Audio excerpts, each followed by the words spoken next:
Hi, friends.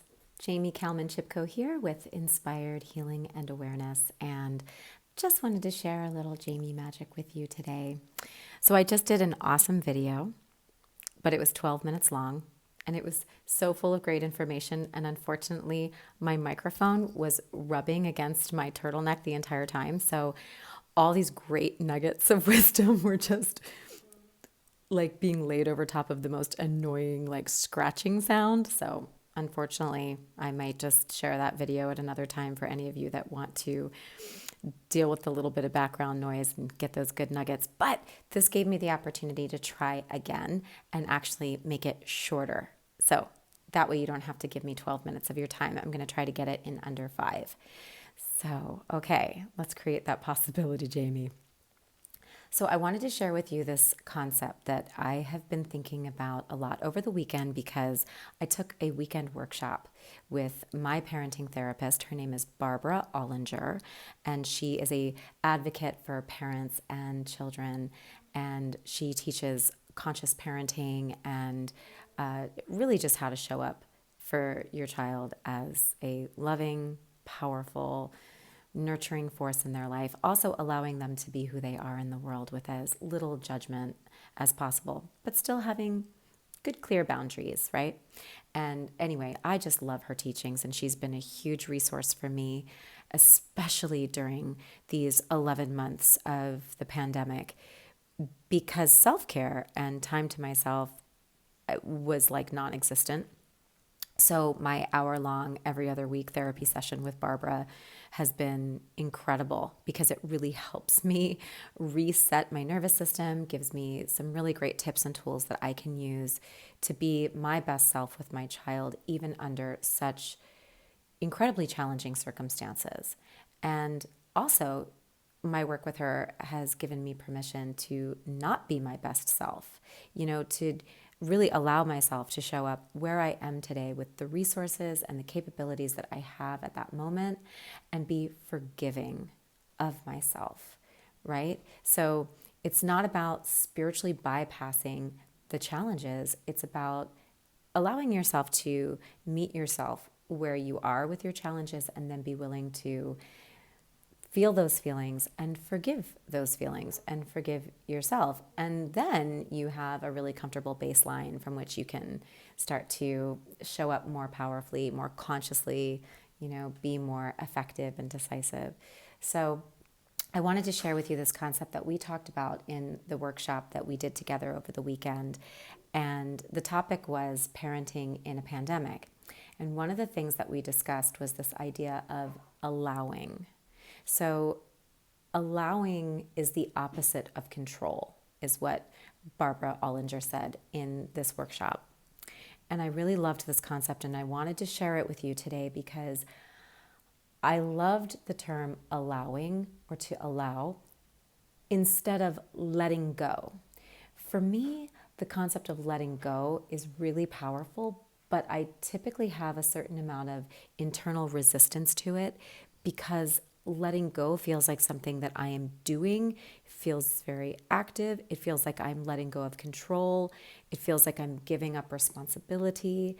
It feels like I am having to like blindly go through an experience.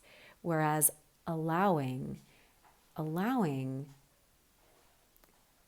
it has with it this innate feeling of trust, right?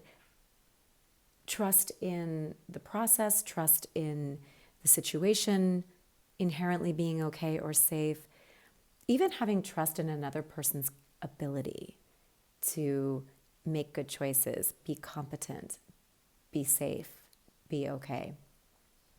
And one of the ways that I like to think about this is, for example, if somebody asked me if they could borrow my car, I might allow them to borrow my car if I felt that I could trust them, right?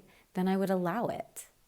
So when I think about my child and the areas where I need to let go, because I'm really good at leaning in, I have a harder time letting go and leaning out. So, and that is because responsibility is very strong for me, that sense of responsibility for this little human who I have raised from, the time she was just a teeny little peanut. And so letting go of my little peanut is hard to do. So, but maybe I don't have to let go of her as much as I just could allow myself to allow her to just be with her uncomfortable feelings. Allow her to experience and explore her autonomy, whether it's climbing a tree or, being away from me because she's going to someone else's backyard for a play date and it's a drop-off experience, or allowing her to make mistakes and fail at school, because maybe I'm not sitting right there with her every second. Can I allow that? Can I be with that? So letting go sometimes feels scary because it's the idea that we're like on a trapeze, right? And that if we let go of that bar, there may not be a safety net below to catch us. So letting go, the concept of letting go feels like it's going to put us into a free fall. Whereas allowing feels very conscious, very purposeful. It also feels like I have thought about it for a minute. I've like pressed pause on the situation and gone, I'm going to allow this moment, and then I'm going to feel my way through it. And if I need to course correct and get in there, and take some control, I will know that that's okay to do. But I'll also see if maybe it's okay and allow my child to run with that situation and experience more of her own self and her own ability to navigate her feelings, even the really, really big ones. So one example of how you can allow your child to be with their really uncomfortable feelings right now, maybe they have a birthday coming up and they can't have a party because of the pandemic and social distancing and quarantining and locking down and all of that. You might say, maybe they're really upset about that. But for you, your choice to keep them safe is more important than risking it by having a birthday party, right? So that's your choice, and you say to your child, I know this is really hard, and I know that you're having big feelings about this. I am too, and that's okay. It's okay because we really miss normal life and birthday parties and gatherings, and this is hard, and that's okay. It's just a big feeling. So I'm here if you need a hug. The idea is we're not getting in there and trying to control their feelings. We're not trying to make them feel better. We're not trying to, put a whole bunch of affirmations on top of a crap situation. We're just going, you know what? This is really hard. And sometimes life can give us hard moments that we have to deal with. And let's just be with that. And let's just allow that. And let's take a moment and just know I'm here. And I hear you and I see you and I love you. We're going to get through it. And we're going to get through this, guys. We're already getting through it. We've been through 11 months of it already. I bet we can do whatever we need to do one day at a time, 1 minute at a time, one breath at a time.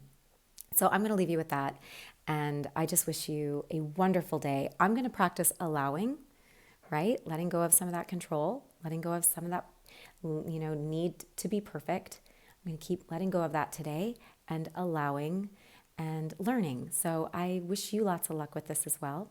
Please feel free to jot down a comment or send me a message and tell me what you think about this video, this concept, if you want more information about it. And you can hear my daughter. She's doing Zoom school right now, and now she's sharing, so you can hear her. All right, have a wonderful rest of your day. Bye.